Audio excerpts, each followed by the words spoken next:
Barangay Ginebra rookie RJ Abarientos matapos ang napakasamang debut game niya sa PBA para sa team ng Ginebra ay ganito nga kadesidido bumawi sa susunod nilang game. At Paul Garcia, bakit nga ba hindi ginamit ni Coach Tim Cone kontra rain or shine? So yan nga ang ating mga tatalakayin.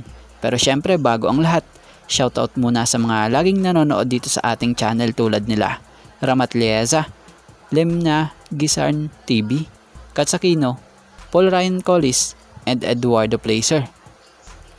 Marahil marami ang nakulangan at naninibago sa nilaro ng Barangay Ginebra, lalo na yung debut game nila. Nito lang, kontra dito sa Rain or Shine sa kanilang first game sa 49th PBA Governors Cup. So kapansin-pansin naman talaga ang galaw at kilos ng bawat isa na nangangapapa, lalo na yung mga bago rito sa team. Tapos sinabayan pa ng alat sa game. Speaking of alat, yan yung naramdaman ni number 3 overall pick ng Barangay Ginebra na si Ronjay Abarientos, na kung saay sa kumakalat sa social media na naging post di umano nito, na kung saay sinabi niya rito na parang asin sa alat At may comment pa itong nag-thank you siya sa mga kabarangay at sinabing babawi nga raw.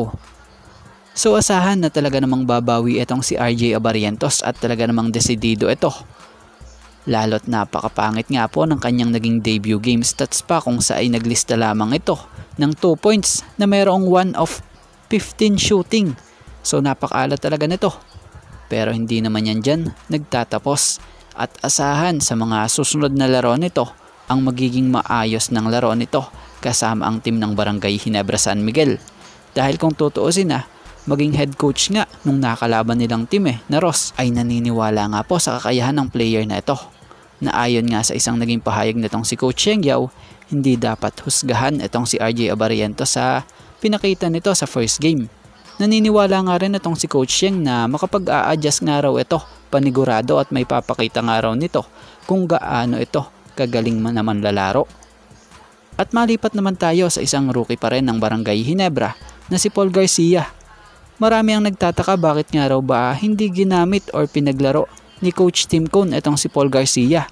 Lalo't sa mga nakaraang sinasabi ni Coach Tim patungkol rito, panay papuri at nasasabihan pa nga ito na mahusay rin talagang player. So ganito yan sa mga bago at ngayon pa lang nakakakilala dito kay Coach Tim Cone. Ito yung coach na hindi talaga ganun kahilig gumamit ng rookie. May time na gumagamit ito ng mga rookie gaya ng mga top pick o yung nakikitahan niya ng potential maging sa ensayo. Si Paul Garcia possible magamit ito sa mga susunod pa na game nila dahil si Coach Tim ngayong bago ang marami sa player ng Ginebra, nag-a-adjust pa ito. Maging ang mga player nga po ng Ginebra yung mga bago rito nag-a-adjust rin. Yung coach pa kaya lalot mga bago, 'di ba?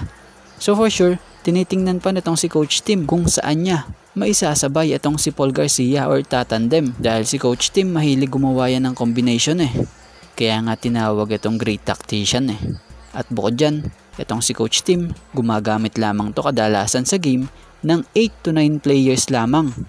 Kaya dun sa mga naghahanap kay Paul Garcia, soon magagamit rin siya. Abangan nyo, masusurprise na lang kayo.